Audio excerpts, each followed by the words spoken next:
ఆయనకి నాకు నేను మొట్టమొదటిసారి ఆయన కలుసుకున్నది మొట్టమొదటి తెలుగు ప్రపంచ తెలుగు సాహిత్య సదస్సులో కలుసుకున్నాను. అప్పటినుంచి మా పరిచయం మెల్లిమెల్లిగా పరిచయం స్థాయి నుంచి స్నేహం స్థాయికి పెరిగింది. ఆ తర్వాత కలుసుకోవడం, ఫోన్‌లో మాట్లాడుకోవడం, మళ్ళీ కలుసుకోవడం. ఈ పరంపరలో ఇప్పుడు ఎప్పుడైనా మాట్లాడుకుంటే 45 నిమిషాలు, గంట సేపు మాట్లాడేసుకుంటాం. ఆ తర్వాత మళ్ళీ ఏం మాట్లాడుకున్నామంటే ఆయనకి తెలీదు, నాకు తెలీదు బహుశా. అంత ఆత్మీయత పెంచుకోవడానికి కారణం మా ఇద్దరిని కలిపింది ఆయనేదో చాలా గొప్ప సినిమా నటుడు, 1000 సినిమాల్లో పైగా వేశాడు, గిన్నిస్ బుక్‌లో ఉన్నాడన్నది అందరికీ తెలిసిన విషయమే. కానీ అది కాదు మమ్మల్ని కలిపింది. మమ్మల్ని కలిపింది ఆయన పండితుడు. నేను కేవలం పాండిత్యం ఉన్న వాళ్ళని గౌరవించి వినే మనిషిని. ఆయనతో మాట్లాడుతుంటే అలనాటి నన్నయ్య నుంచి ఈనాడే శ్రీశ్రీ దాకా ఏ కవి గురించైనా కూడా అనర్గళంగా గంట సేపు మాట్లాడగలిగినటువంటి పాండిత్యం ఉన్నటువంటి తెలుగు మాస్టర్ ఆయన. మధ్యలో మధ్యలో చమత్కారాలు పడుతూనే ఉంటాయి. సో అదొక సరదా. అటువంటి పండితుడు అప్పుడప్పుడు ఆయన్ని వేళాకోళం చేస్తుంటాను మహాకవి అని కూడాను. సో అటువంటి మంచి మిత్రుడు, సాహితీవేత్త, ప్రముఖ సినీ హాస్య నటులు శ్రీ కన్నెగంటి బ్రహ్మానందం గారిని ఈ విజయోత్సవాలకి ప్రారంభ ఉపన్యాసం చేస్తే చాలా సముచితంగా ఉంటుంది.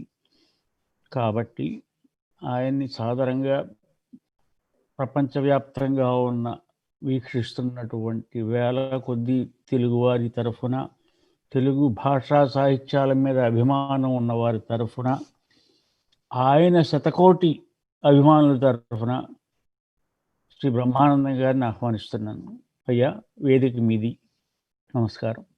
ప్రారంభ ఉపన్యాసం విజయోత్సవాలు. వేదిక మీద ఉన్న అందరికీ నా హృదయపూర్వకమైన నమస్కారాలు. ఈ విజయోత్సవ మహాసభలు జరుపుకోవడం అనేది మా సినిమా భాషలో చెప్పాలంటే సద్దినోత్సవాలు జరుపుకోవడం. ఎందుకంటే ఓ సినిమా బాగా ఆడితే దాని గురించి మళ్ళీ చెప్పుకుంటాం. ఏదో జరిగింది లేండి, ఏదో ఆడింది సినిమా పర్వాలేదని, అది ఆడితేనో ఎవరి చేత ఆడిస్తేనో దాని గురించి మళ్ళీ చెప్పుకోం ఎక్కువగా. ముందుగా ఈ నా ఉపన్యాసం ప్రారంభానికి ముందు ఇద్దరు వ్యక్తుల గురించి చెప్పాలి. ఒకటి వంశీ రామరాజు గారు. వంశీ రామరాజు గారు నేను కాలేజీలో లెక్చరర్గా ఉన్నప్పుడు అహనా పెళ్ళంట అనే ఒక సినిమాలో నటిస్తే దానికి ఉత్తమ హాస్య నటుడిగా ఆ రోజుల్లో ఆయన నిర్వహించేటువంటి కార్యక్రమాల్లో వంశీ బర్కిలీ అవార్డు దిలీప్ కుమార్ సైరాభాన్ల చేతి మీదుగా నాకు ఇప్పించారు. అది నాకు మొట్టమొదటి సినిమా అవార్డు. కాబట్టి ఆయన చేత సంధిస్తే వీడు కిక్కురు మరణని తెలుసుకున్నటువంటి మా చిట్టంరాజు గారు, అయ్యా నన్ను ఎప్పుడు మా రామరాజు గారు హీరో గారు అని పిలుస్తుంటాడు.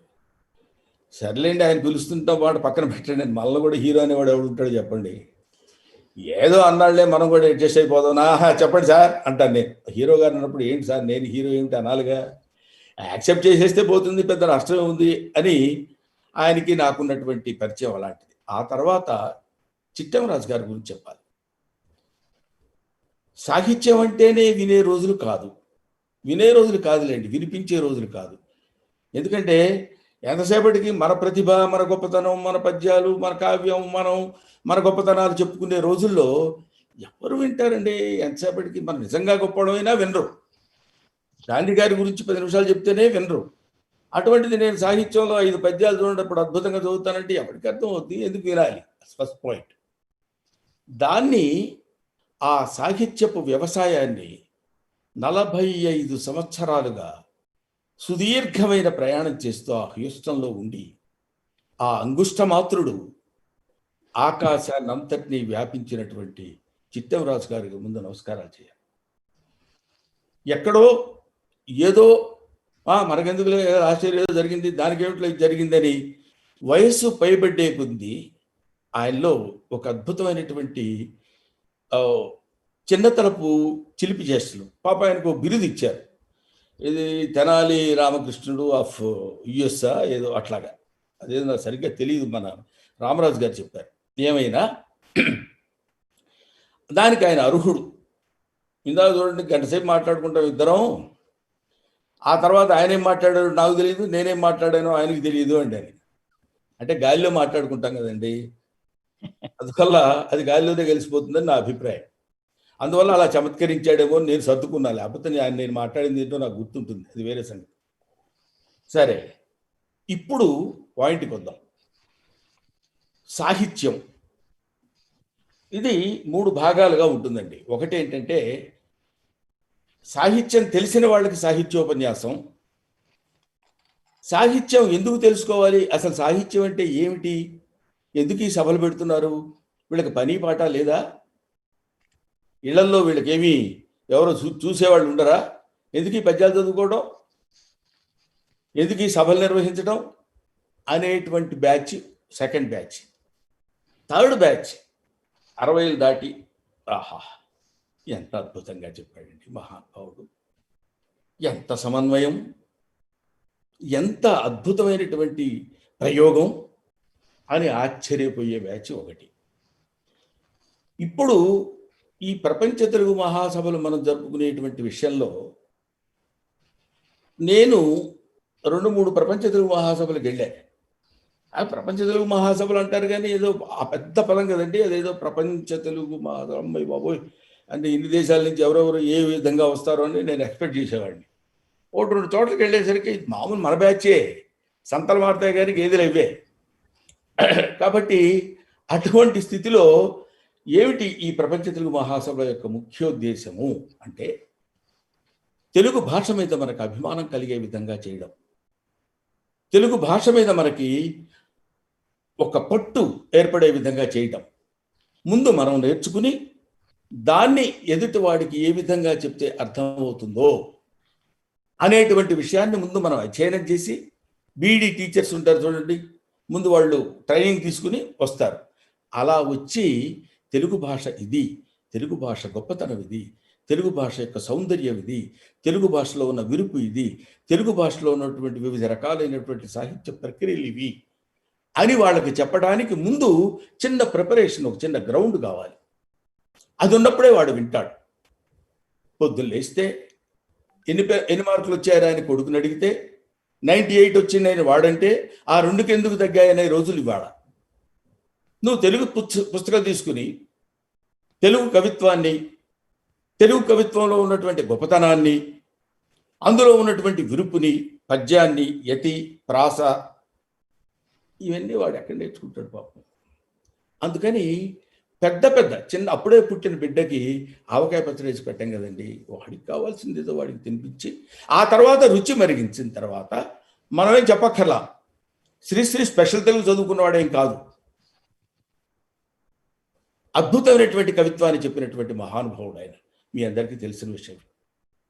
వీళ్ళందరికీ దాని మీద అభిమానం మనం కలుగజేయగలిగినప్పుడు, దాని మీద మనకి ఒక అభిరుచి మనకు కలిగే విధంగా చేయగలిగితే తెలుగు పండితులకి, తెలుగు మహానుభావులకి, తెలుగులో ఉన్నటువంటి సాహితీవేత్తలకి శిరస్సు వంచి పాదాభివందన చేస్తూ నేను మొక్కుకునేది ఏమిటంటే, మనం ముందు చక్కగా అభ్యసించి, ఓహో ఈ పాయింట్ చెప్తే డెఫినెట్గా వీడి లోపల దూరుతుందిరా అనేటువంటి ఆలోచన చేసి, ఒక రచయిత గురించి లేకపోతే ఒక కవి గురించి, ఆయన గురించి మనం చదువుకున్న ఒక 50-60 పద్యాలు, ఆ పద్యాలు మొత్తం ఏకరువు పెట్టి చెప్తే అందులో నీ ప్రతిభ కనపడుతుంది తప్ప వాడికి ఏం కావాలో అందులో కనపడదు, తెలియదు, తెలుసుకునే ప్రయత్నం వాడు చెయ్యడు. అయితే ఏంటి, సో వాట్, వాడు గొప్పడైతే ఏంటి,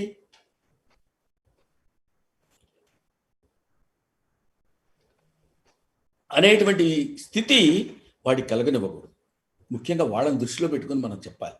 అలా కాకుండా పండితోత్తములందరం మనం కలిసి కూర్చుని మాట్లాడుకునేటప్పుడు ఏమిటి అక్కడ ఏమన్నాడో చెప్పు, ఇక్కడేముందో చెప్పు, దానికి ఈ పదానికి ఇదిగో ఇక్కడ ఇది వాడాడు, అందువల్ల ఈ ధాతువు ఇక్కడ వచ్చింది, ఇది ఇక్కడ వచ్చింది అని మనం మాట్లాడుకోవడానికి ఉపయోగపడదు. అందువల్ల మహానుభావులందరికీ నేను చెప్పేది ఇది. ఇప్పుడు సాహిత్యంలోకి వద్దాం. అసలు సాహిత్యం ఏమిటి? హితవు చేర్చేటువంటిది సాహిత్యం. హితవు అంటే మనకి ఏదైనా మంచి చేకూర్చేటువంటిది సాహిత్యం. అందుకని పూర్వం అసలు ఈ సాహిత్యం ఎట్లా పుట్టిందండి, ఏంటి పదాలు అనేటువంటి ఆలోచన మనకు కలిగితే అందులో మనం తెలుసుకోవాల్సినటువంటి విషయం ఏంటంటే భాష. భాష అంటే ఏమిటి? మనలో ఉన్నటువంటి భావాన్ని ఎదుటివాడికి అర్థమయ్యే విధంగా ఉపయోగించేటువంటి సాధనం భాష. ఆ భాష అలాగే మనకు ఉంది కదా, మళ్ళీ ఇప్పుడు ఈ సాహిత్యం ఏమిటి అని అడిగితే దీనికి మనం సమాధానం చెప్పాల్సింది ఏంటంటే సాహిత్యం అనేది ఒక బంగారు ముద్ద లాంటిది. ఆ ముద్దను మనం జేబులో వేసుకొని తిరుగుతుంటే ఎవరికి తెలుస్తుంది? ఏం తెలుస్తుంది? ఆ బంగారు ముద్దని ఏ విశ్వకర్మ దగ్గరకు తీసుకెళ్ళి అద్భుతమైనటువంటి అలంకరణ కింద, అద్భుతమైనటువంటి అలంకరణ సాధన కింద, ఆభరణ కింద దాన్ని తయారు చేసి మన మెడలో వేసుకున్న అందంగా ఉంటాం, అది సరస్వతీదేవి కంఠాభరణంగా వేసినా ఎంతో అందంగా ఉంటాం. కాబట్టి బంగారాన్ని ఆ విధంగా ఉపయోగించుకోవడం కోసం, ఈ భాషని ఆ విధంగా ఉపయోగించుకోవడం కోసం చేసినటువంటి ఒక అత్యద్భుతమైనటువంటి ప్రయత్నమే ఈ సాహిత్యం, కవిత్వం. ఇటువంటి సాహిత్యాన్ని మన వాళ్ళందరికీ ఏమండి తెలుగు భాష నశించిపోతుంది, ముగ్ధమైపోతుంది, ఎవడూ పట్టించుకోవట్లేదు. ఎందుకు పట్టించుకుంటారు? వాళ్ళకి అవసరం ఏంటి? వాడి అవసరం ఇది మనం పట్టించుకోవాలి అనేటువంటి ఆలోచన వాడికి కలిగే విధంగా మనం చేయాలని నేను మొత్తుకుంటున్నా. ఎందుకంటే ఇప్పుడు నన్నయ్య తిక్కన ఎర్రాప్రగడ అది ఒక కీర్తిశేషులు భౌడుపాటి రాధాకృష్ణ గారు రాసినటువంటి నాటకంలో ఒక ఆయన అంటాడు, నన్నయ్య మావాడు, తిక్కన మావాడు, ఎర్రాప్రగడ మావాడు, మేము ఎదవలమైతే మాత్రం మాకేమిటి అన్నాడు. ఒక దానిలో కీర్తిశేషుల్లో మురారి చేత ఒక డైలాగ్ చెప్పిస్తాడు, మా వెనకాల ఇంతంత గొప్పోళ్ళు ఉన్నారండి అని. కానీ మన గొప్పతనం కూడా తెలియాలి. మనం వాడికి అర్థమయ్యే విధంగా ఎలా చెప్తున్నాం, ఇది సాహిత్యం యొక్క గొప్పతనం. అది అందులోనే కావ్యాలు రాశారు. కావ్యం యొక్క లక్షణం ఏమిటంటే కావ్యం యశసే అర్థకృతే వ్యవహార విధే శివేత రక్షతయే అంటాడు. కావ్యం మనం రాసేటప్పుడు అది కావ్యం యశస్సును తీసుకురావాలి, ధనాన్ని ఇవ్వాలి, అర్థకృతే వ్యవహార విధే వ్యవహార జ్ఞానాన్ని తెలియపరచాలి, శివేత రక్షతయే పాపాల నుంచి రక్షించేటువంటిదై ఉండాలి. అది ఏదైతే అయి ఉంటుందో అది కావ్యం. కావ్యం అంటే 2000 పద్యాలు 3000 పద్యాలు రాసి ఇంతంత పెద్ద బైండింగ్ పుస్తకాలు రాయటం కాదు కావ్యం అంటే. వాక్యం రసాత్మకం కావ్యం. వాక్యం మనం చెప్పిన వాక్యం అది అంటే రసమయమై ఉంటే అది కావ్యం కిందే లెక్క. దేశమంటే మట్టి కాదోయ్, దేశమంటే మనుషులు అన్నాడు గురజాడ. ఎవడికి తెలియదు ఆ సంగతి, ఈయన చెప్పాలా అనుకోవచ్చు. తెలుసు, కానీ చెప్పేవాడు ఒకడు ఉండాలి. దేశం అంటే మనం ఏమనుకునేవాళ్ళం పూర్వం? భారతదేశం అంటే తూర్పున హిమాలయ పర్వతములు, దక్షిణమున హిందూ మహాసముద్రము, అరేబియా సముద్రం ఇటు పక్కన అని ఈ భూభాగానికి ఈ మధ్యలో ఉన్నటువంటి ప్రదేశం హిందూ మహాదేశం అని, అంటే భారతదేశం అని. దేశం అంటే మట్టి కాదు, దేశం అంటే మనుషులు. ఇలాంటివి చక్కగా అందంగా అర్థమయ్యే విధంగా చెప్పినటువంటి చిన్న చిన్న మాటలు వస్తున్నా వాళ్ళ దగ్గరికి. ఇది ఇలా చెప్పడానికి ప్రయత్నం చేసి ఇప్పుడు వేమన ఉన్నాడు, తలలు బోడులైన తలపులు బోడులవున. వేమన ఎవడండి, మా ఇంటికి ఎప్పుడు రాలేదనేవాళ్ళు చాలామంది ఉంటారు. మాకు ఎప్పుడు తెలియదండి, ఎవరు మాతో పెద్ద టచ్ లేదండి అని. కాబట్టి అటువంటి వాళ్ళు ఫలానా వాళ్ళు ఉన్నారా, వాళ్ళు ఇలా చేశారండి. మనకు కూడా వేమన మనమంతా మనం తెలుసుకున్నవాడు కాదు. వాడు ఎవరో ఒక ఇంగ్లీష్ వాడు చెప్పి, ఇదిగో నాయన మీలో వేమన వాడు ఉన్నాడు, వాడు తెలుగు భాష చదువుకున్నాడు, వాడు ఇంత గొప్పవాడని చెప్తే అర్థం చేసుకుని ఓహో వేమన అనేవాడు ఉన్నాడా అనేది మనకు తెలిసింది అనుకోండి, అది వేరే విషయం, అది పక్కన పెడదాం. ఇలాగ ఒక్కొక్క మాట, భర్త చనిపోతే భార్యకి తల బోడుగుండు చేయించి తెల్ల బట్టలు కట్టేవాడు. తలలు బోడులైన తలపులు బోడులవున విశ్వదాభిరామ వినురవేమ.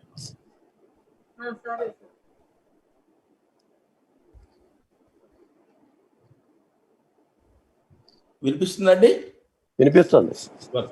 తలలు బోడులైన తలుపులు బోడుల, ఇట్లాంటి పదాల్లో ఆ రోజు నన్నయ్య దగ్గర శ్రీవాణి గిరిజాశ్చిరాయ తతతో ముఖాంగేషు ఏ లోకానాం స్థితి మావహంచ నిహతా స్త్రీ పుంస యోగోద్భవం అని చెప్పినటువంటి నన్నయ్య దగ్గర నుంచి ఇవాటి వరకు మహాభారతాన్ని ఎందుకు మనం ఈ చదువుకోవాలంటే అండి, చిన్న జాలి, దయ కూడా ఉండాలి.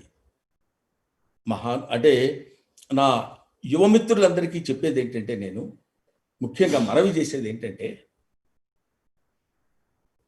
ఇప్పట్లాగా ఏదైనా ఒక కవిత్వం రాయాలంటే ఏసీ రూమ్లో కూర్చుని ఓ పేపర్ తీసుకుని ఆ పేపరు మీద చక్కగా రాస్తూ ఒక కప్పు కాఫీ తాగుతూ అలవాటు ఉన్నవాడు ఒక సిగరెట్ కాలుస్తూ ఆహా ఏది రావట్లేదే అనుకుని మళ్ళీ తీసి పడే అలా ఉండేవి కాదు ఆ రోజులు.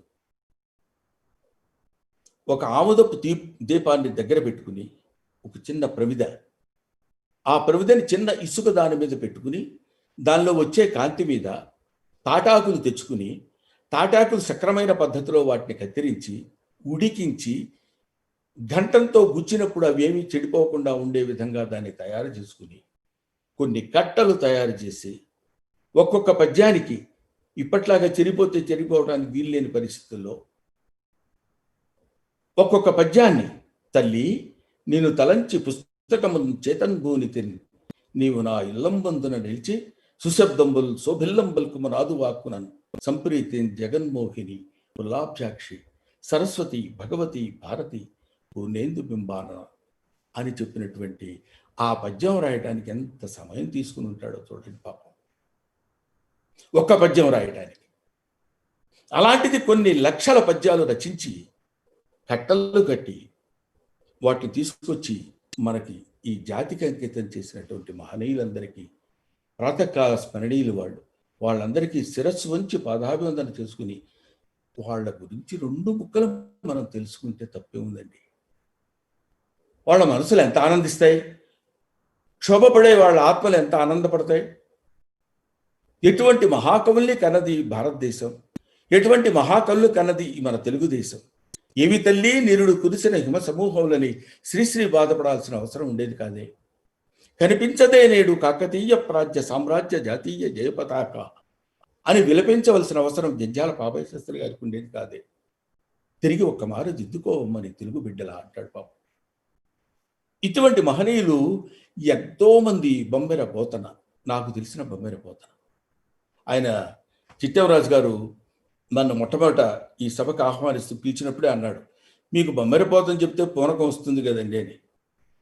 బొమ్మెర పోతన వల్ల పూనకం కాదు, ఆయన కవిత్వం అలాంటిది, ఆయన కవితా శక్తి అలాంటిది, ఆ కవితా శిల్పం అలాంటిది, ఆ కవిత్వంతో ఆయన అనుభూతి పొందినటువంటి విధానం అలాంటిది, ఆ కవిత్వంలో ఆయన తాదాత్మ్యత చెంది అది నా కవిత్వం కాదు పలికిడిది భాగవతమంత పలికించడు వాడు రామభద్రుండట, నే పలికిన భవహరమగునట అని చాలా దాన్ని ఏమంటారు, ఎంతో వినమ్రతతో వినయంతో ఆ స్వామికి అంకితం ఇచ్చినటువంటి మహనీయుడు. ఆయన గురించి మాట్లాడుతున్నప్పుడు, ఆయన గురించి చెప్తున్నప్పుడు పూనకం రాకపోతే పిచ్చి పిచ్చి కవితలు చదువుతున్నప్పుడు పూనకం ఏమొస్తుంది చిట్టవరాజు గారు. కాబట్టి నేను అనేది ఏంటంటే, అటువంటి కొన్నిటికి కొన్ని మందులే ఉపయోగపడతాయి.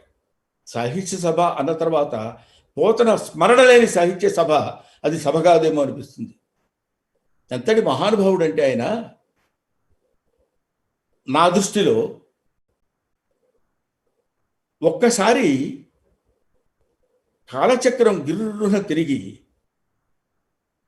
పోతనామాచుడు కనపడితే నా శిరస్సుని ఆయన పాదాల దగ్గర నారికేళం చేసుకోవాలనిపిస్తుంది. అంతటి మహనీయుడు ఆయన. సరే, ఆయన పక్కన పెడదాం. ఆయన గురించి మాట్లాడటం అంటే మళ్ళీ అదొక గంట పోతుంది. ఇక్కడ ఇంకో విషయం ఏంటంటే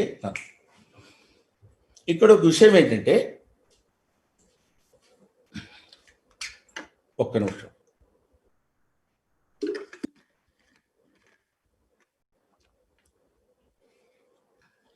గురజాడ గురించి చెప్దాం. గురజాడ ముత్యాల సరాలు అని చెప్పాడు. ముత్యాల సరాలు అంటే ఏమిటి?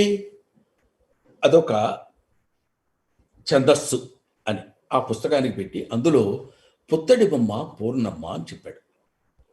పుత్తడి బొమ్మ పూర్ణమ్మ అనే గేయంలో ఆయన చెప్తాడు, ఇక్కడ చాలా జాగరూకతతో వినవలసింది, జాగరూకతతో చెప్పవలసింది, జాగరూకతతో అర్థం చేసుకోవలసినటువంటి విషయం. అమ్మలగన్న అమ్మల్లారా విన్నారమ్మా ఈ కథని అంటాడు. పుత్తడి బొమ్మ పూర్ణమలో అమ్మలగన్న అమ్మల్లారా విన్నారమ్మా ఈ కథని అని. ఏ కథ అనేది పక్కన పెడితే అమ్మలగన్న అమ్మలు ఏమిటి?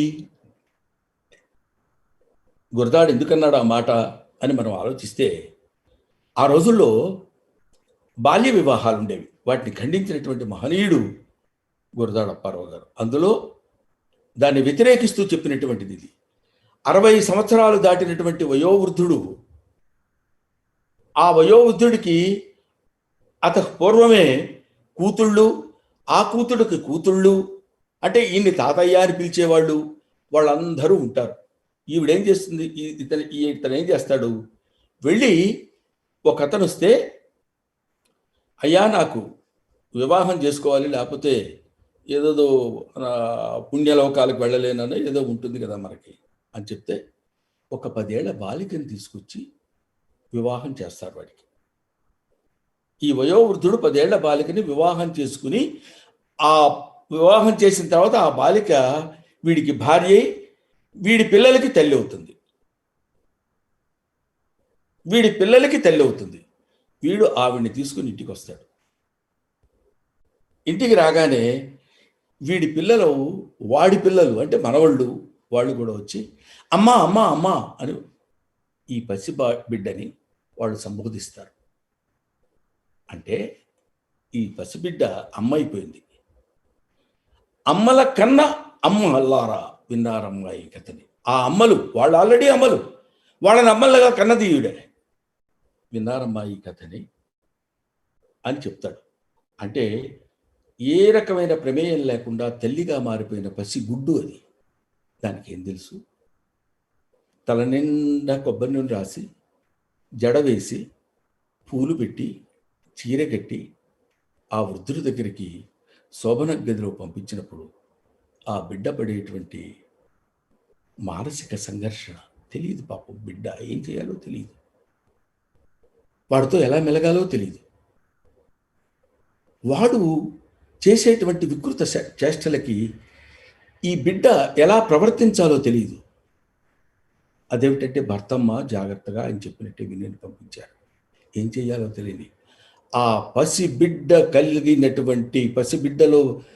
కలిగినటువంటి బాధ, ఆ పసి గుడ్డు పొందినటువంటి ఆవేదన యొక్క తులారాశి రూపమే పుత్తడి బొమ్మ పూర్ణమ్మ. అంతటి బాధని అనుభవించాడు కాబట్టి గురదాడ అప్పారావు, ఒరే ఏమిట్రా బాల్య వివాహాల మీద దుంపల్దగా అని వాటిని ఖండించినటువంటి విషయాలు. ఇదిగో ఇలాంటి నిక్షిప్తమైనటువంటి విషయాలు మన వాళ్ళకి కొంచెం చెప్తే, ఆహా పాపం నిజమే కదా, ఆ బిడ్డ ఎంత బాధపడి ఉంటుంది. ఒకసారి ఊహించండి. మనం ఇప్పుడు మన వేదిక మీద ఉన్న వాళ్ళే ఊహించండి ఎంత బాధపడి ఉంటుంది. అది ఆయన చెప్పినటువంటిది. అది అంతవరకే చెప్పి ఊరుకున్నాడా? తిండి కలిగితే కండగలదోయ్ కండగలవాడేను మనిషి, దేశమును ప్రేమించుమన్నా మంచి అన్నది పెంచుమన్నా, మంచి అన్నది మాల అయితే మాలనేనవుతానన్నాడు. పచ్చి 16 అణాల సోడితే బ్రాహ్మణ కుటుంబంలో పుట్టినవాడు గురజాడ. ఇటువంటి ఒక అద్భుతమైనటువంటి సామాజిక స్పృహ కలిగినటువంటి సాహిత్యాన్ని చెప్పినటువంటి వాడు గురజాడ. ఇక ఆయన గురించి మనం చెప్పుకుంటూ వెళ్ళిపోతే ఎన్నో చెప్పచ్చు. అవన్నీ ఒకసారి చెప్తే ఈయన గురజాడ అప్పారావు గురించి తప్ప అనేది కాకుండా, ఎంత సునిశ్చితంగా మనం పరిశీలిస్తే వేమన్న మనం 3 విభాగాలుగా విభజించవచ్చు. ఒకటి వేమన మనకి అర్థమయ్యేటువంటి సులువైన భాష. ఇవాళ సులువైన భాషను మనం అంటున్నాం. ఆ రోజే తిక్కన సోమయ్య చెప్పాడు. ఏమన్నాడు? అలతి అలతి పదంబుల అనల్పార్థ రచన అన్నాడు. చిన్న చిన్న పదాలతోటి, అల్పమైన పదాలతోటి అనల్పార్థ రచన చెయ్యాలి అన్నాడు. చిన్న చిన్న మాటలు చెప్తున్నప్పుడే అబ్బా ఇది భలే ఉందిరా, ఈ సాహిత్యంలో భలే అర్థం చెప్పాడురా, ఎంత గంభీరంగా ఉంది అనేటువంటి ఆలోచన కలిగే విధంగా చెప్పాలి. అవని చక్రము సంచలింపగా ఆశాచయం భవదూతం బంద ఆర్ణవముల్ గూర్తనందా అంటాడు. భీముడు పరాక్రమవంతుడై కీచకుడు సంహరించడానికి వెళ్ళేటప్పుడు అవనీ చక్రము సంచలింపగా భూమి అంతా గడగడ గడగడ ఉడుకుతుంది, దిక్కులు దిక్కు తోచకుండా తిరిగి వెళ్ళిపోయాయి, సముద్రంలన్నీ ఘూర్నిస్తున్నాయని. అంటే మనకి చిన్నప్పుడు చిన్నపిల్లలకి తెలిసేటువంటి విషయం ఏంటంటే భీముడు చాలా పరాక్రమవంతుడు, కుంతీదేవి ఎత్తుకెళ్ళేటప్పుడు జారి కింద పడితే పర్వతం నుజ్జు నుజ్జు అయిపోయిందట అని చెప్పేవాడు. ఇప్పుడున్న వాళ్ళకి అర్థమవుతుందో లేదో తెలియదు, కానీ అంటే నా తరం వాళ్ళకి మాత్రం అర్థమవుతుంది. భీముడు తాటి చేతులతో పళ్ళు తవ్వుకునేవాడట అని. అంటే ఎంతటి స్ఫురద్రూపి ఆయన, ఎంత గొప్పవాడు, ఎంత బలిష్ఠుడు అని చెప్పడానికి ఆయన చేసినటువంటిది. అలాంటిదే వేమన ఎన్నన్నాడు? కొండ అద్దమై కొంచెమై ఉండదా, కొండ అద్దమందు కొంచెమై ఉండదా, పుట్ట మీద కొట్ట భుజగంబు జచ్చున, తలలు బోడులైన తలుపులు బోడులవున, కంచు మోగునట్లు కనకంబు మోగున, ఉప్పు కప్పురంబు ఒక్క పోలిక నుండు. ఎలాంటి మాటలు! ఎంత సాదా సీదాగా చెప్పినటువంటి మాటలు మీరు ఆలోచించండి. పుట్ట మీద కొట్ట భుజగంబు జచ్చున, ఏదో చెప్తే ఏదో చేస్తే సరిపోతుందా? కాదు, పాము చచ్చిపోయే విధంగా కొట్టాలి. మూలాల్లో ఉన్నటువంటి చెడుని పెకిలించి పైకి తీసి చెప్పగలగాలి అని చెప్పినటువంటి వాడు వేమన. ఆత్మశుద్ధి లేని ఆచారమది ఎలా, పాకశుద్ధి లేని పాకమేలయ, చిత్తశుద్ధి లేని శివ పూజలేలకో, విశ్వదాభిరామ వినరవేమ అని. ఎంత ఎన్ని పద్యాలు! మళ్ళీ ఒక్కో పద్యాన్ని, ఒక పద్యంలో ఉన్న ఒక లైన్ చెప్పి ఆ లైన్లో ఉన్నటువంటి అర్థాన్ని చెప్తే అదేమైనా అర్థం చేసుకుని లక్షల్లో ఒక 10 మంది అయినా ఓహో ఇది బాగా చెప్పాడు, నేను కాదు వేమన. ఎప్పుడైనా ఇంటికి వెళ్ళి ఒకసారి ల్యాప్టాప్ తిరిగేసి టక్ టక్ టక్ అని వేమన లిటరేచర్ ఆఫ్ వేమన తగిలితే చూసి ఒక పద్యాన్ని చదువుకుంటే చాలు జన్మకి. అటువంటి వేమన ఎలాంటి మాటలు చెప్పాడండి! నేను చాలా గొప్పవాడిని, నేను వీడికేం చెప్తాను, వీడికేం తెలుస్తుంది అని అనుకుంటే ఎలా కుదురుతుంది? నేను చాలా గొప్పవాడిని అనుకునేవాళ్ళు చాలామంది ఉన్నారు మనకి. అంటే భర్తృహరి సుభాషితాల్లో చెప్తాడు, తెలివి ఒకంత లేని ఎడ తృప్తుడనై కరిభంగి సర్వమున్ తెలిసి తినచ్చు విహరించి తొల్లి. ఇప్పుడు ఉజ్వలమతులైన పండితుల కడ ఇంచుక బోధశాలినై తెలియని వాడనై మెలిగితి గతమయ్య నితాంత గర్వమున్ అంటాడు. ఇక్కడ మనం అర్థం చేసుకోవాల్సిన విషయం ఏంటంటే అహంకరించి ఒక ఏనుగులాగా విహరించిత తొల్లి, కరిభంగి ఏనుగులాగా. అసలు నేను చెప్తే నా పద్యానికి తిరుగుంటుందా, నా వ్యాఖ్యానానికి తిరుగుంటుందా, నాకు నా పాండిత్యానికి తిరుగుంటుందా? ఈ మధ్య మరీ ఎక్కువైపోయి ఏమవుతుందంటే అండి, అది మీకు తెలిసిన విషయాలే.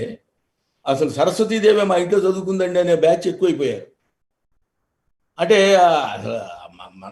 నా పాండిత్యం అంతది, నేనంతటి గొప్పవాడిని అనేటువంటి వాళ్ళు చాలామంది అహంకరించి, శీలైన శోభతే కదా విద్య. విద్య ఎప్పుడు రాణిస్తుంది? శీలం చేత రాణిస్తుంది, వినయం చేత రాణిస్తుంది. సప్త సముద్రాన్ని లంఘించగలిగినటువంటి, ఒక్క ఉదుటున లంఘించినటువంటి ఆంజనేయ స్వామి ఎంత పరాక్రమవంతుడు! సంజీవి పర్వతాన్ని ఒక్క చేతితో పెకలించి తీసుకొచ్చినటువంటి ఆంజనేయుడు ఎంత పరాక్రమవంతుడు! తోకతోటి లంకని మొత్తాన్ని కాల్చిపడేసినటువంటి మహానుభావుడు ఎంత గొప్పవాడు! కానీ ఆయన గొప్పవాళ్ళైనటువంటి వాళ్ళ దగ్గర, మహనీయులైనటువంటి శ్రీరామచంద్రుడి దగ్గరికి వచ్చినప్పుడు గదని 2 చేతులతో అలా పట్టుకుని అనవత శిరస్కుడై స్వామి దగ్గర ఎంత వినయంగా ఉంటాడు! అది కదా కావాల్సింది. రామాయణంలో చెప్తాడు, ఒరే నీలాంటి వాళ్ళు ఎంతమంది ఉన్నారా నీ రాముడి దగ్గర అని అడుగుతాడు రావణాసురుడు ఆంజనేయుడిని. అయ్యా నేను ఒక సైనికుణ్ణి, ముందు శత్రువు దగ్గరికి పంపించేటప్పుడు ముందు సైనికుడు వెళ్తారు, సైనికుల తర్వాత గొప్పవాళ్ళు వస్తారు, ఆ తర్వాత గొప్పవాళ్ళు, ఆ తర్వాత మంత్రులు, ఆ తర్వాత వాళ్ళు వచ్చి యుద్ధం చేస్తారు. నేను అతి సామాన్యుడండి అని చెప్తాడు. ఇది కదా కావలసిన వినయం. మహానుభావులందరికీ అటువంటి వినయ సంపద కలిగినటువంటి వాళ్ళు ఈ రోజుల్లో సాహిత్యంలో ఏదైనా ఒక వేదిక దొరికిందంటే నేనెంత గొప్పవాడిని, నా పరాక్రమం ఇంతది, నేనెంత చదువుకున్నాను, నేను ఇవి చేశాను, నేను అవి చేశాను, నాకు ఇవి వచ్చే భుజకీర్తులు తగిలించుకొని తిరిగే వాళ్ళు ఎక్కువ ఉంటారు.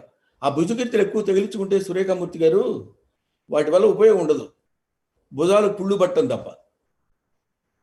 అంటే నాకెందుకు చెప్పారండి అనొచ్చు మీరు, భుజకీర్తులు తగిలించుకునే వాళ్ళ గురించి చెప్తున్నా. కాబట్టి అటువంటి ఆ రకమైనటువంటి ధోరణికి వెళ్ళి వాళ్ళు చెప్తున్నది వినలేదనేటువంటి భావనతోటి తెలుగు భాష మృగ్యమైపోతుంది అనుకోవద్దు. ఇదిగో ఇట్లాంటివి చిన్న చిన్నవి. ఎదురు తిరిగి విప్లవకత్వాన్ని చెప్పినటువంటి శ్రీశ్రీ ఉన్నాడు. వాడే మామూలు ఆయన, ఎంత అందంగా చెప్పాడు. విశ్వనాథ, శ్రీశ్రీ ఇద్దరూ కలిసి తిట్టుకుంటే ఎంత అందంగా ఉంటుంది. ఒక చోట ఒక విషయంలో మీరు మాలా మేమా అది కాదండి. ఇక్కడ అవి మామూలే, చమత్కారాలే, అవి కాదంటల్లా. కానీ 1000 పడగలు రాసినటువంటి విశ్వనాథ, మహాప్రస్థానం రాసినటువంటి శ్రీశ్రీ ఇద్దరు ఒకానొక విషయం దగ్గర చిన్న సాహిత్యానికి సంబంధించినటువంటి క్లాష్ వస్తుంది. ఆ క్లాష్ ఏమిటంటే, మా గురువు గారు కీర్తిశేషులు ఎస్వి జోగారావు గారు ఒక బుక్ రాస్తూ ప్రసన్న కుసుమాయుధం అని ఆ పుస్తకానికి ముందు మాట రాయమన్నారు. అప్పుడు శ్రీశ్రీ దానికి ఫార్వర్డ్ అని రాశారు. ఇంగ్లీష్లో రాసి is SV Jogarao is the professor of so and so అని ఇంగ్లీష్లో రాసుకొచ్చాడు. అది రాసుకొచ్చినప్పుడు అదంతా ప్రింట్ అయింది. జోగారావు గారి దగ్గరికి వచ్చింది ఆ బుక్. అది చూశాడు ఎవరు, ఎస్వి జోగారావు గారు. చూసి, అయ్యా శ్రీశ్రీ గారు ఇది రాశారు, మీరేం రాస్తారో చెప్పండి అని విశ్వనాథ్ గారి దగ్గరికి వెళ్తే విశ్వనాథ్ తెలుగులో రాశాడు. రాయడం అయిపోయిన తర్వాత మేము అప్పుడు ఎంఏ చదువుతున్నాం తెలుగు. వాళ్ళలో అప్పుడు ఆయన చెప్తాడు, ఎస్ఆర్ఐకి తెలుగంటే గిట్టదు, తెలుగన్నం తింటాడు, తెలుగు నీళ్లు తాగుతాడు, తెలుగు భోజనం చేస్తాడు, తెలుగు గాలి పీలుస్తాడు, కానీ ఎస్ఆర్ఐకి తెలుగంటే గిట్టదు అని రాశాడు. నెక్స్ట్ పేపర్లో ప్రింట్ అయింది. ఆయన చూడండి ఎంత చమత్కారం. శ్రీశ్రీ అల్లా అతన్ని ఎస్ఆర్ఐ అన్నాడు. అనగానే మరి ఇంకొకడైతే వాళ్ళిద్దరు 2 మత్తగజాలు ఢీకొన్నట్టు ఉంటాయి కదా. శ్రీశ్రీ దానికి సమాధానం ఏమిచ్చాడంటే, నెక్స్ట్ డే 1000 పడగలు, 1,00,000 పిడకలు, చాదస్సపు గొడవలు, కాగిత పడవలు, నీటి మీద బుడగలు, నారాయణ నారాయణ అన్నాడు. ఏ నారాయణ అన్నాడో తెలియదు, దేవుణ్ణి అనుకున్నాడో తెలియదు, ఈయన్నే అన్నాడో తెలియదు. ఆయన ఎస్ఆర్ఐ ఎట్లా అన్నాడు. ఇలాంటి దిగ్గజాలు పుట్టినటువంటి సాహితీ సముద్రం ఇది. అందుకని మనం సాహిత్యపు ఒడ్డున కూర్చుని హాయిగా సముద్రంలో దిగి మునిగి దాన్ని ఏమంటారు, కేరింతలు కొడుతూ వచ్చేటువంటి వాళ్ళని సాహితీ సముద్రంలో తిరిగి ఎన్నో చేస్తున్నటువంటి వాళ్ళని చూసి మనం సముద్రపు ఒడ్డునైనా ఉండి కనీసం వాళ్ళని చూసి ఆనందించాలి. సాహితీ సభల గురించి కూడా ఇందులో ఉన్నటువంటి గొప్పతనాన్ని గురించి చెప్పినటువంటి మహనీయులు ఎంతోమంది ఉన్నారు. శ్రీశ్రీ అంటాడు, ఆరిన కుంపటి విధాన కూర్చున్నది ముసల్దొకతే అని. ఆ క్యాప్షన్తో నేను ఒక బొమ్మ కూడా వేసాయి ఈ మధ్యకాలంలో. ఆరిన కుంపటి విధాన కూర్చున్నది ముసల్దొకతే అని. ఆరిన కుంపటి అంటే అనుభవాల సారం. కుంపటి ఆరిపోయి ఉంటే ఎలా ఉంటుందో మనకు తెలుసు. తెల్లగా బూడిద కట్టి ఒక వంగిన తలతో అలా కూర్చున్న స్త్రీని ఒకసారి ఊహించండి, ఒక ముసలమ్మని. అలాంటి ఊహ చేయగలిగినటువంటి సమర్థుడు శ్రీశ్రీ. అంతే. ఆ బొమ్మ ఉందా, ముసలమ్మ బొమ్మ. ఆరిన కుంపటి విధాన కూర్చున్నది ముసలిదొగుతా అని చెప్పినప్పుడు కానీ ఆయన ఎటువంటి పదాల్ని ఎంత అద్భుతంగా, ఎంత హాయిగా. ఆయనకి మద్యపాన ప్రియుడు. చిట్టరాజు గారు తమరు వినాలి. మద్యపాన ప్రియుడు శ్రీశ్రీ గారు. ఏమంటే మీరు ఆ విషయం నాకు చెప్తారేంటని మీరు అడగొచ్చు చొక్కా పట్టుకుని. మీకు ఆ అర్హత ఉంది, నేను చెప్పాల్సిన బాధ్యత కూడా నాకుంది. కాకపోతే ఇక్కడ విషయం ఏంటి, ఒకడు వెళ్ళి నాబోటోడు, అయ్యా శ్రీశ్రీ గారు, నా దగ్గర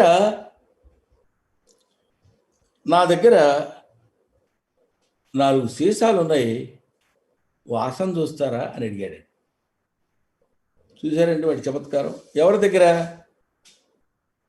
శ్రీశ్రీ దగ్గరికి వెళ్ళి. అంటే నా దగ్గర 4 సీస పద్యాలు ఉన్నాయండి, కాస్త చదివి పెడతారా అని అడగొచ్చు. 4 సీసాలు ఉన్నాయి, వాసన చూస్తారా అని అడిగాడంట.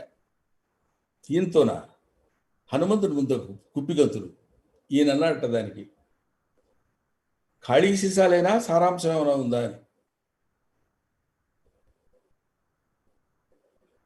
కాబట్టి అలాగా స్పాంటేనియస్గా రిప్లై ఇవ్వగలిగినటువంటి ఆ శబ్దం మీద అధికారం, దాని మీద పట్టు ఉంటే తప్ప అలా చేయలేరు.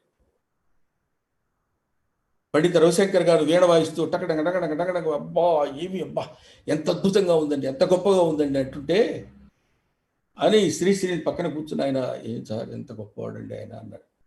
ఎంత గొప్పవాడైతే ఉందయ్యా, ప్రేక్షకుల ముందు తలెత్తుకోలేడు అన్నాడు. ఇలాంటి చమక్కులు, ఇలాంటి విన్నన్నా మనం నవ్వుకుంటానికి ఉన్న ఎంతటి సాహితీ పిపాస అంటే, తినేసిన పకోడీల పొట్లో కింద పడేస్తే ఆ పేపర్ తీసుకొని చదువుకుంటున్నాడు. ఈ పేపర్ని కూడా నెగ్లెక్ట్ చేయొద్దండి. అగ్గిపుల్ల, కుక్కపిల్ల, సబ్బుబిళ్ళ, కాదేది కవితకు అనర్హం. అవునవును శిల్పం అనర్ఘం అన్నాడు శ్రీశ్రీ. వ్యర్థపదం వాళ్ళ. అగ్గిపుల్ల, కుక్కపిల్ల, సబ్బుబిళ్ళ, హారతి పళ్ళెం, తలుపు గొళ్ళెం, ఈ పదాలే వాడాడు. అగ్గిపుల్ల ఏమిటి? కాంతినిచ్చేది. సబ్బుబిళ్ళ మురికిని వదలగట్టేది. కుక్కపిల్ల నిద్రపోతున్న వాడిని మేలుకొల్పేది. హారతి పళ్ళెం తన జీవితాన్ని అంతో ఇంతో ఎదుటివాడికి హారతిచ్చేటువంటి ఆ ఒక త్యాగ నిదర్శనం. తలుపు గొళ్ళెం జాగ్రత్త నేర్పేటువంటిది. ఇలాంటి మాటలే వాడాడు తప్ప వ్యర్థ పదాలు వాళ్ళ శ్రీశ్రీ. చాలా ఉన్నాయండి. అసలు శ్రీశ్రీ గురించి చెప్పుకోవడం అంటే ఆయన గురించి గంటలు చెప్పొచ్చు. నాకేమో చిట్టరాజు గారు, అయ్యా అరగంట దాటితే మీకు బెల్లు కొడతాను అన్నాడు. ఈ పాటికి దాటిపోయి ఉంటుంది. ఏమైనా టైం చూసుకున్నారా చిట్టరాజు గారు? ఆపేయమంటారా, ప్రొసీడ్ అవ్వమంటారా? ప్రొసీడ్ అవ్వండి, మేము టైం చూడడం మానేసాం. ఓహో, పర్వాలేదు, కాలాతీతులు. పర్వాలేదు. అందువల్ల అటువంటి శ్రీశ్రీ గురించి చెప్పాలన్నా, జాషువా ఆయన ఎంత గొప్పవాడండి. ఎన్నో ఏండ్లు గతించిపోయినవి గాని శ్మశాన స్థలిన్, కన్నులు మోడ్చిన మందభాగ్యుడు ఒక్కడైనా తిరిగాడు అకట, ఎన్నాళ్ళీ చలనంబు లేని శయనంబు, ఏ తల్లులు అల్లాడిరో కన్నీటంబడి కాగిపోయినవి నిక్కంబిందు పాషాణములు అన్నాడు. ఇక్కడ పాషాణాలు ఉన్నాయి శ్మశానంలో. ఆ పాషాణాలు ఎట్లా వచ్చిందంటే, ఆ పాషాణాలకి పాషాణత్వం ఎలా వచ్చిందయ్యా అంటే, ఏడ్చి ఏడ్చి ఏడ్చి ఏడ్చి ఏడ్చి కన్నీళ్లతోటి ఆ కన్నీళ్లలో వేసినటువంటి కొన్ని పదార్థాలు గట్టగట్టి రాయిగా మారి పాషాణంగా మారిపోయిందంటాడు. The highest image. మీకు మాంసాహార ప్రియులకి కొన్ని విషయాలు తెలుస్తాయి ఇందులో.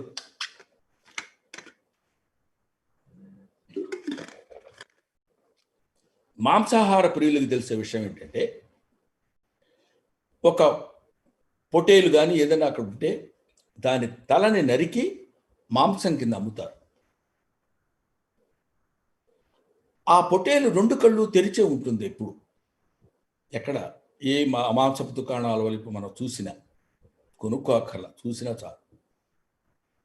ఎందుకది అలా కళ్ళు తెరిచింది అని మామూలు వాడైతే ఈ తలకాయ కొనేరా, అది మాంసం చేసి కూర చేసి తినేద్దాం అని అనుకుంటాడు. కానీ జాషువా దాని మీద ఒక అద్భుతమైనటువంటి కల్పన చేశాడు. అదేంటంటే, ఒకడు ఒక చిన్న గొర్రె పిల్లని తెచ్చి పెంచుకుని పెద్ద చేసి వాడితో పాటు పొలానికి తీసుకెళ్ళి పచ్చగడ్డి పెట్టి దానికి కావాల్సినట్టు ఎంతో ప్రేమగా నిమురుతూ పెంచిన తర్వాత యుక్త వయసు వచ్చిన తర్వాత దానికి ఒక అద్భుతమైనటువంటి డ్రెస్ కుట్టించి ఆ డ్రెస్ వేసి కుంకం కొట్టి గులాము కొట్టి డప్పులతోటి మేళతాళాలతో తీసుకెళ్తుంటే ఆ గొర్రె పొట్టేలు అనుకుంటుంది, నా యజమానికి నేనంటే ఎంత ఇష్టమో కదా, ఆహా నన్ను తిరునాళ్ళకి తీసుకెళ్తున్నాడు, తన బిడ్డ కంటే ఎక్కువ చూసుకుంటున్నాడు అనే ఆనందం ఆశ్చర్యంతో ఎంతో ఇదిగా ఉండి వాడు వెనకాల పడి వెళ్తుంటే వీడు డప్పుల మేళాలతో వెళ్ళిన తర్వాత దాన్ని తీసుకెళ్ళి అక్కడ ఆ ఆలయం దగ్గర వజ్రశిల మీద తన తలని పెట్టి నరికేసినప్పుడు, ఇన్నాళ్ళు నన్ను ఇంత అభిమానంతో చూసినటువంటి నా యజమాని ఇంత నిర్దాక్షిణ్యంగా నన్ను నరికేశాడు అన్న ఆశ్చర్యం కళ్ళలో ఉండిపోయి కనురెప్పలు మూతపడలేదంటాడు. అది జాషువా.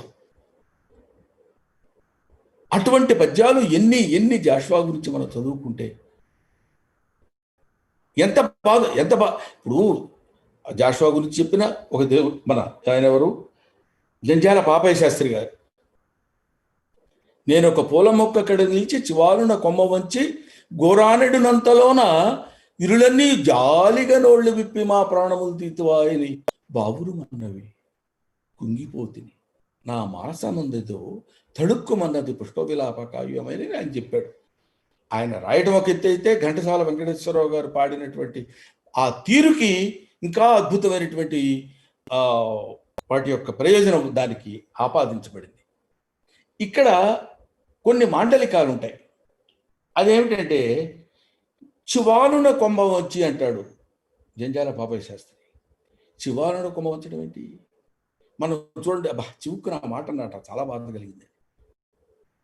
చివాలున కొమ్మ వంచి గోరు ఆనడినంతలో వెళ్ళిపోయి గోరు ఆంచి అలా తుంపేద్దాం అనుకున్న సమయానికి విరులన్నీ పూలన్నీ ఒక్కసారి నోళ్లు విప్పి మా ప్రాణములు తీతువా ఊలు దారాలతో గొంతు గురి బిగించేని ఆయన ఏదో చెప్పుకొస్తాడు. ఆయన పద్ధతి.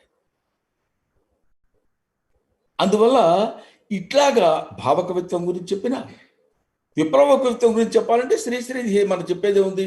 పులి చంపిన లేడినెత్తురు అది కావాలో ఈ నవకవనానికి అన్నాడు. పతితులార భ్రష్టులార బాధా సర్ప ద్రష్టులార ఏడవకండి ఏడవకండి ఏడవకండి ఏడవకండి వస్తున్నాయి వస్తున్నాయి వస్తున్నాయి జగన్నాథ రథచక్రాలని చెప్పినవాడు. వెన్నుతట్టి అదే మనం సినిమా సాహిత్యం వాడు బొంద వాడు ఏం రాస్తాడు అని అనుకునేటువంటి వాళ్ళకి అగాధము జలనిధిలోన ఆణిముత్యం ఉన్నటిలే శోకాన మరుగున దాగి సుఖమున్నదిలే శోధించి సాధించాలి అదే ధీరగుణం అని చెప్పాడు శ్రీశ్రీ. అటువంటి శ్రీశ్రీ, అటువంటి జంధ్యాల పాపయ్య శాస్త్రి తన కవితావధూటి బదనం మెగాదికజు చూసి నీ కులమేదని ప్రశ్న చేయించం బాకున కుమ్మినట్లగున్ పార్థివ చంద్రవచింపసిగునని చెప్పిన జాషువా గాని, ఇక ఇందాక మీరు అనొద్దన్నారంటే బొమ్మెరపోతున్న ఆయన గురించి మాట్లాడకుండా ఉండలేను కాదు, నేను ఉండకూడదు అంతటి ఆయన ఎంత కాటుక కంటి నీరు. పాపం ఆయన భాగవతం మొత్తంలో ఉపయోగించకూడని కొన్ని వ్యర్థ పదాన్ని ఎక్కడో ఉపయోగించాల్సిన పరిస్థితి ఏర్పడిందా? కాటుక కంటి నీరు చనుకట్టు పయింబడ ఏల ఏడ్చెదో దైత్యవర్ధనుడి గాదిరి కోడల మదంబ హాటక గర్భురాణి అనే పదం వాడాడు. హాటక గర్భురాణి అంటే ఏంటి? ఎవరు? వీడు ఏ కావ్యకన్యనైతే తీసుకెళ్ళిపోయి అమ్మటానికి వెళుతున్నాడో ఆవిడ సరస్వతి. ఆవిడ హాటక గర్భురాణి. బంగారము గర్భమునందు ధరించినటువంటి బ్రహ్మదేవుని యొక్క భార్య సరస్వతి. నీ భర్తకే బోడినంత బంగారం ఉందమ్మా, నిన్ను తీసుకెళ్ళి నేను అమ్మాల్సిన అవసరం ఉంది? కాటుక కంటి నీరు చనుకట్టు పైంబడ. అలా సరస్వతీదేవి సాక్షాత్కారం పొందినటువంటి వాడు బొమ్మెర పోతనామాచుడు. ఆయన గురించి చెప్పుకోకపోతే ఇంకెవరి గురించి చెప్పుకుంటాం? ఎవరిని చేజనిచ్చు జగమెవ్వరిని ఎందుండు, ఇందు పరమేశ్వరుడెవడు, మూల కారణం ఎవడు, సర్వము దారైన వాడెవడు. ఇలాగా ఆయన గురించి అదొక గంగానది ప్రవాహంలా దొరుకుతూనే ఉంటుంది. శ్రీనాథుడు ఆయన చిన్నారి పొన్నారి చిరుత కూకటి నాడు రచించితి మరుత్తరాట్ చరిత్ర. నేనంటే ఏమిటనుకుంటున్నావు? తల్లి కన్నడ రాజ్యలక్ష్మి ఏను శ్రీనాథుడను. చివరి దశలో రుచులు దోషం పంచు పోనాడి తినంటాడు. హేమపాత్రాన్న వెవ్వాని పంక్తి కలదు అని బాధపడతాడు. ఒక శ్రీనాథుడు, ఒక పోతన. ఎదురు తిరిగిన వాడు ఇవాళ శ్రీశ్రీ వీళ్ళందరూ ఎదురు తిరిగారు, వీళ్ళు చేశారు అనేది దానికి పునాది వేసిన వాళ్ళే ఉన్నారు. దుర్జటి ఏమన్నాడు? రాజులు మత్తులు వీరి సేవ నరకప్రాయంబు అన్నాడు. ఒక రాజుగారు ఎదురుగా ఉంటే ఆయన సభలో కూర్చుని, మీరు బాగా మదించిన వాళ్ళు, మత్తులో ఉన్నటువంటి వాళ్ళయ్యా, మీ సేవ చేయటం కంటే ఏదో ఒకటి చేసుకుని బతకడం మంచిదంటాడు. ఎంత అందంగా చెప్పాడు. నాకు ఇవేమీ అక్కర్లేదు, ఈ జ్ఞానం అక్కర్లేదు, ఈ పశుత్వం, ఈ వేద విజ్ఞానం నాకు తెలియాల్సిన పని లేదు.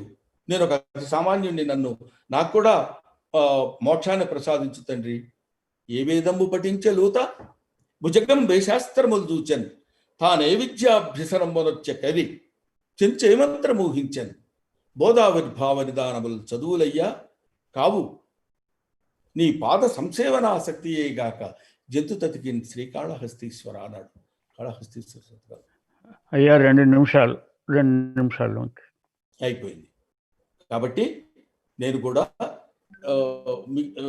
ముగించేద్దాం అనేటువంటి అభిప్రాయంలో ఉండగానే, ఎందుకంటే ఇదిగో ఇటువంటి దీన్ని ఏమంటారు, మోక్షాన్ని పొందాలన్నా, సరస్వతీదేవి సాక్షాత్కారం పొందాలన్నా, సాహిత్యం మనం తెలుసుకోవాలన్నా, సాహిత్యపు లోతుల్లో మనం వెళ్ళి ఈత కొట్టాలన్నా, మనం వెళ్ళి అందులో మునిగి మనం తెచ్చుకోగలిగితే గోమేధికాలు, రత్నాలు, వజ్రాలు, వైఢూర్యాలు ఇవన్నీ మనకు దొరుకుతాయి. కాబట్టి మహనీయులందరూ నాలో నేను మాట్లాడిన దానిలో ఏవైనా లోపాలు ఉంటే నన్ను మన్నించండి. ఏదైనా కొంచెం బాగుంది, పర్వాలేదు, వీడు చెప్పిన పాయింట్ ఒకటి నచ్చింది అనుకుంటే దాన్ని తీసి పక్కన పెట్టండి. మీ అందరికంటే ముందు నేను ఇది చూస్తున్నటువంటి యువ శ్రోతలకి నేను కోరుకునేది ఏంటంటే, ఒక్కసారి ఇంటికి వెళ్ళి ఈ పాత కవుల మీద, మధ్యమ కవుల మీద, ఇప్పుడున్నటువంటి కవుల మీద ఎన్నో ఎన్నో ఎన్నో కవులు, ఎంతోమంది ఎన్నో రాస్తున్నారు. వాటన్నిటినీ ఒక్కసారి ఆ పేరును తిరగేసి వాడు ఏమి రాశాడో ఉన్నటువంటి 2 ముక్కలు చదువుకుని ఆనందించి, వీలైతే వాడు ఫోన్ నెంబర్ కనుక్కొని చాలా బాగుందని చెప్పగలిగితే, ఇదిగో ఈ విజయోత్సవ సభలు ఇలాంటివి ఎన్నో ఎన్నో ఎన్నో ఇంకా మా చిట్టవరాజు గారు చేస్తారు అని ఆనందిస్తూ మిమ్మల్ని అందరినీ మన్నించమని కోరుతూ, ఏదో ఒక ఉదుటున ఒక పంటి బిగువుని వెళ్ళాను తప్ప రెండవుతుంది, నాకు ఆకలిస్తుందండి. నమస్కారం. నమస్కారం.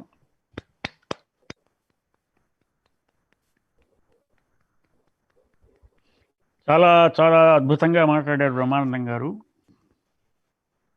అనుకున్నట్టుగానే 5, 6 కవులని స్పృశిస్తూ వారి కవితల్ని విశదీకరిస్తూ ఒక చిన్న విషయం అడ్డొస్తున్నాను.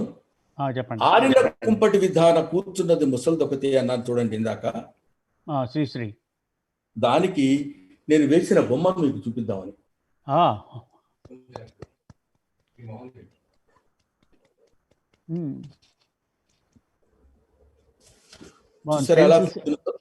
పెన్సిల్ స్కెచ్, అది పెన్సిల్తో వేశారా?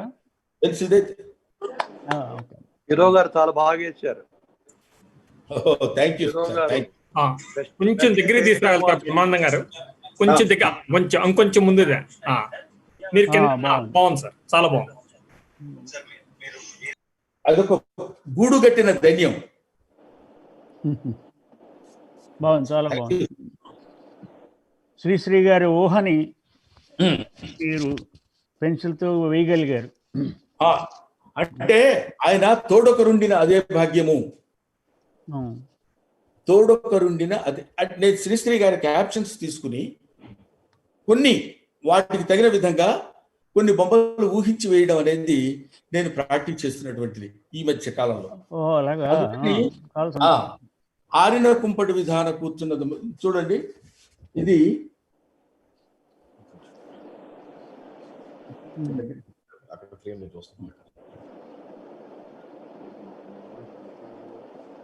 ఆ ముసలమ్మకి ఈ ముసలాయన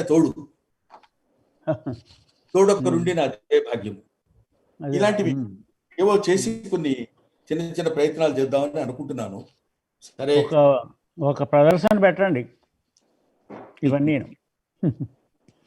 బెస్ట్ చిత్రకారుడు అవార్డు హీరో గారు మీకే.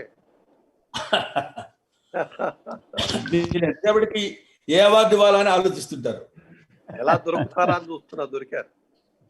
Thank you sir, thank you very much. తీసేమ్మా. చాలా సంతోషం అండి, ధన్యవాదాలు. అద్భుతంగా మాట్లాడారు. చాలా చాలా సంతోషం. మీరు మాట్లాడడం వలన ముఖ్యంగా యువతరానికి కాస్త స్ఫూర్తి వచ్చి తెలుగు భాషలో ఉన్నటువంటి సౌందర్యం, కవిత్వంలో ఉన్నటువంటి భావన అవన్నీ తెలిస్తే అంతకంటే మనకు కావాల్సింది ఇంకేం లేదు. ఇలాంటి ఉత్సవాలు ఎన్ని పెట్టుకున్నా కూడా దానికి ప్రయోజనం అదే కదా. నలుగురికి మనకు భాష గురించి తెలియడం, తెలిస్తే అదే నిలబడుతుంది. భాష ఎక్కడికి పోతుంది, ఎక్కడికి పోతుంది.